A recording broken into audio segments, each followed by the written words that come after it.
हरे Krishna, Radhe Radhe friends. मैं आपके लिए लेकर आई हूँ नवरात्र की व्रत कथा। वैसे तो ज़्यादातर लोग सप्तशती का पाठ करते हैं, लेकिन नवरात्र व्रत की कथा भी है। बहुत से लोगों को नहीं पता है। चलिए आज मैं आपके लिए यही लेकर आई हूँ नवरात्र की व्रत कथा। इससे माँ दुर्गा को प्रसन्न करने के लिए 9 दिन जरूर पाठ करना चाहिए। खुद भी पढ़ना चाहिए, सुन लेना चाहिए।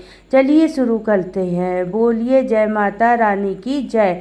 जय नव दुर्गे माता की जय। नवरात्र के दिन माँ दुर्गे की उपासना की जाती है। श्री भागवत देवी भागवत पुराण के अनुसार नवरात्रि के 9 दिन जो व्यक्ति विधि विधान से माँ दुर्गे की अलग अलग स्वरूपों की उपासना करता है, उनकी सारी इच्छाएं पूरी हो जाती है। लेकिन नवरात्र के इन पवित्र 9 दिनों तक माँ दुर्गे की अलग अलग स्वरूपों की कृपा पाने के लिए और मनोरथ पूर्ण करने के लिए पुराणों में वर्णित इस कथा का पाठ करना चाहिए। आइए सुनते हैं, हम आपको यह कथा सुनाते हैं। बृहस्पति जी बोले, ब्रह्मा जी आप बहुत ही बुद्धिमान, चारों वेद और 100 शास्त्र को जानने वाले में सबसे श्रेष्ठ हो। हे भागवत, कृपा करके ये बताइए कि चैत अश्विनी मास और आषाढ़ मास के शुक्ल पक्ष में नवरात्रि का व्रत क्यों किया जाता है। हे प्रभु, इस व्रत को करने से क्या फल की प्राप्ति होती है। इस व्रत को करने से क्या विधि विधान है और सबसे पहले इस व्रत को किसने किया था। कृपा करके मुझे सब कुछ विस्तार से कहिए। बृहस्पति जी का ऐसा प्रश्न सुनकर ब्रह्मा जी कहने लगे, बृहस्पति, प्राणों का हित करने की इच्छा से तुमने बहुत ही अच्छा प्रश्न किया है। तो सुनो, जो मनुष्य मनोरथ पूर्ण करने वाले दुर्गा महादेवी, सूर्य और नारायण को ध्यान करते हैं, वो मनुष्य धन धान्य से परिपूर्ण रहते हैं। ये नवरात्र व्रत सभी मनोकामनाओं को पूर्ण करने वाला है। इसे करने से संतान चाहने वाले को संतान सुख, धन चाहने वाले को धन, विद्या चाहने वाले को विद्या और सुख चाहने वाले को सुख मिलता है। इस व्रत को करने से रोगी मनुष्य का रोग दूर हो जाता है और कारागार में पड़े हुए मनुष्य बंधन से छूट जाते हैं। मनुष्य को आम विपत्ति दूर हो जाती है और उसके घर में संपूर्ण संपत्ति आकर उपस्थित हो जाती है। शोक बंधन के इस व्रत के करने से संतान हो जाता है। समस्त पापों को दूर करने वाली इस व्रत के करने से ऐसा कौन सा मनोरथ है जो सिद्ध नहीं हो सकता। ब्रह्मा जी आगे बताते हैं कि यदि व्रत करने वाले मनुष्य सारे दिन का उपवास न कर सके तो एक समय भोजन करे। उस दिन आपको वो सहित नवरात्र व्रत की कथा श्रवण करें। हे बृहस्पति जी, पहले इस महाव्रत को किया है उसका पवित्र इतिहास मैं तुम्हें सुनाता हूँ। ब्रह्मा जी बोले, तुम सावधान होकर सुनो। इस प्रकार ब्रह्मा जी के वचन सुनकर बृहस्पति जी बोले, हे मनुष्य को कल्याण करने वाले इस व्रत के इतिहास को मेरे लिए कहा। मैं सावधान होकर सुन रहा हूँ, आपकी शरण आया हूँ, मुझ पर कृपा करो। ब्रह्मा जी बोले, नाम के नगर में एक अनाथ नाम का ब्राह्मण रहता था। वो भगवती दुर्गे का भक्त था। उसके संपूर्ण सद्गुण से युक्त मानो ब्रह्मा जी सबसे पहले रचना हो ऐसा अर्थात नाम वाले सुमति नाम की एक अत्यंत सुंदर कन्या पैदा हुई। वह कन्या सुमति अपने घर में बालकपन में अपनी सहेलियों के साथ क्रीड़ा करती हुई इस प्रकार बढ़ने लगी जैसे शुक्ल पक्ष में चंद्रमा की कलाएं बढ़ती हैं। उनके पिता प्रतिदिन दुर्गा की पूजा और होम किया करते थे।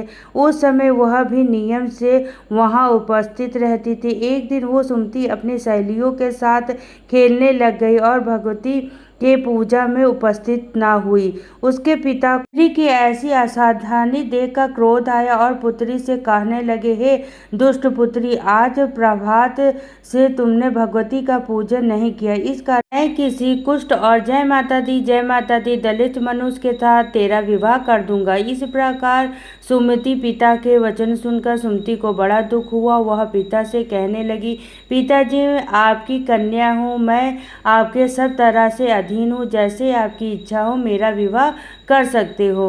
होगा वही जो मेरे भाग्य में लिखा है। मेरा तो इस पर पूर्ण विश्वास है। व्यक्ति न जाने कितने मनोरथ को लेकर चिंतन करता है, पर होता वही है जो भाग्य में विधाता ने लिखा है। जो जैसा करता है उसे वैसा ही कर्मों के अनुसार ही मिलता है, क्योंकि कर्म करने वाले मनुष्य के अधीन है और फल देने वाले के अधीन है। जैसे अग्नि में पड़े हुए तड़ उसके अधीन प्रतिपत्त कर देती है, वैसे उसी तरीके अपनी कन्या के ऐसे निर्भय से कहे हुए वचन सुनकर उस ब्राह्मण को बहुत ही ज्यादा क्रोध आया। तब उसने अपनी कन्या का एक कुष्ठ के साथ विवाह कर दिया और अत्यंत होकर पुत्री से कहने लगा कि जाओ जाओ जल्दी जाओ, अपने कर्मों का फल भोगो। देखे केवल भाग भरोसे पर रहकर तू क्या करती है। इस प्रकार से कहते हुए पिता के कटु वचन को सुनकर सुमति बड़ी दुखी हुई और अपने मन में विचार करने लगी कि अहो मेरे बड़े दुर्भाग्य, जिससे मुझे ऐसा पति मिला। इस तरीके अपने दुख का विचार करते हुए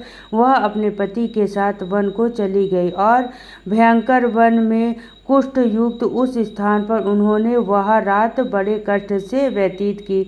उस गरीब बालिका की ऐसी दशा देखकर भगवती पूर्ण के प्रभाव से प्रकट होकर सुमति कहने लगी, हे ब्रह्मांडी, मैं तुम पर प्रसन्न हूँ।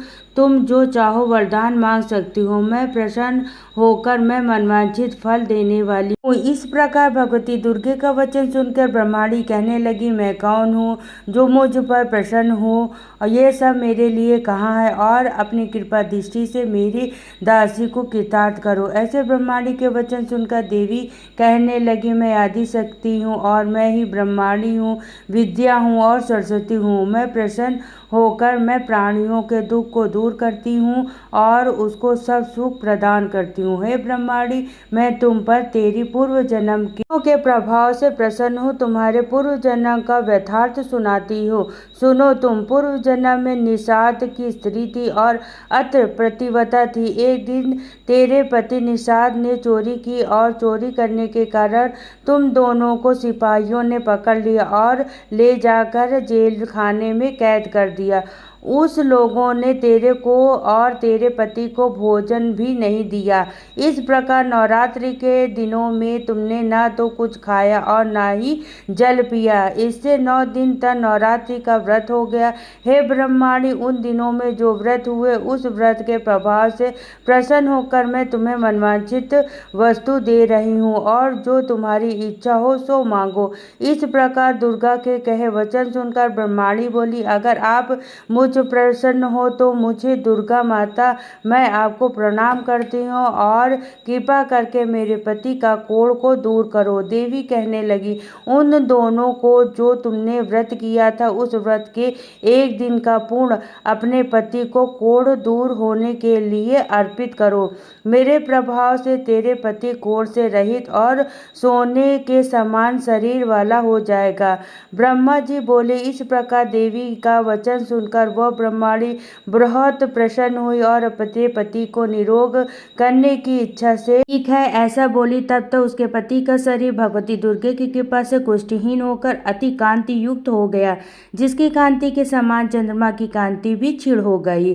ब्रह्मांडी पति के मनोहर देह को देखकर देवी की अति पराक्रमी वाली समझकर स्तुति करने लगी, है दुर्गे, आप दुर्ग को दूर करने वाली, तीनों जगत के संताप को हरने वाली, समस्त दुखों को दूर करने वाली, रोगी मनुष्य के रोग को दूर करने वाली, प्रसन्न होकर मनवांछित वस्तु देने वाली और दुष्ट मनुष्यों का नाश करने वाली, तुम ही सारे जगत की माता और पिता हो। ए अम्बे, मुझे अपराध रहित अबला कि मेरे पिता ने कुष्ठ के साथ विवाह कर मुझे घर से निकाल दिया। ये निकालते हुए मैं पृथ्वी पर घूमने लगी। आपने ही मेरी इस अपित रूप समुद्र से उद्धार किया। हे देवी, आपको प्रणाम करती हूँ, मुझ दीनी की रक्षा करो। ब्रह्मा जी बोले, हे बृहस्पति, इस प्रकार से सुमति ने मन ही मन देवी की बहुत ही स्तुति की। उसकी ये स्तुति सुनकर देवी का देव को बहुत संतोष हुआ और ब्रह्मांडी से कहने लगी कि हे ब्रह्मांडी, तुम्हारे उदान नाम का एक अत्यंत बुद्धिमानी, धनवानी, कीर्तिमान और जितेंद्र पुत्र शीघ्र होगा। ऐसा कहकर वो देवी उस ब्राह्मणी से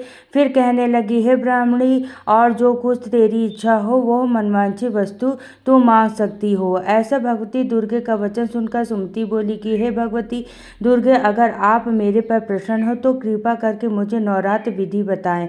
हे दयावती, जिस विधि से नवरात्र व्रत करने से आप प्रसन्न होती हैं उस विधि और उसके फल को मेरे लिए विस्तार से वर्णित करें। ब्रह्माणी के वचन सुनकर माँ दुर्गे ने मुस्कुराते हुए कहा, हे ब्रह्माणी, मैं तुम्हें नवरात्र व्रत विधि बताती हूँ। तो समस्त पापों का नाश कर मोक्ष प्रदान करने वाली इस व्रत का महत्व इतना महान है कि इसे करने मात्र से जीवन के समस्त कष्ट दूर हो जाते हैं। माँ ने आगे बताया, अश्विनी मास के शुक्ल पक्ष की प्रतिपदा से 9 दिन तक पूरे विधि विधान से व्रत करना चाहिए। यदि कोई पूरे दिन का व्रत न कर पाए तो एक समय भोजन कर सकता है।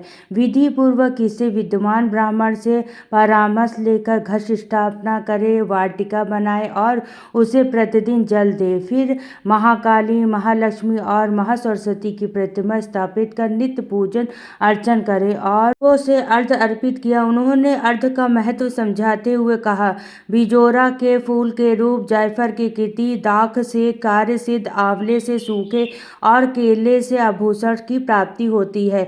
इस प्रकार हवन में खंड, घी, गेहूं, शहद, जौ, तिल, नारियल सामग्री अर्पित करनी चाहिए। गेहूं से लक्ष्मी, खीर और चंपा से धन, आंवले से यश, केले से पुत्र और कमल के राज्य संपन्न होते हैं। माँ दुर्गे ने समझाया कि व्रत को आचार्य को विनम्रता से प्रणाम कर दक्षिणा देनी चाहिए।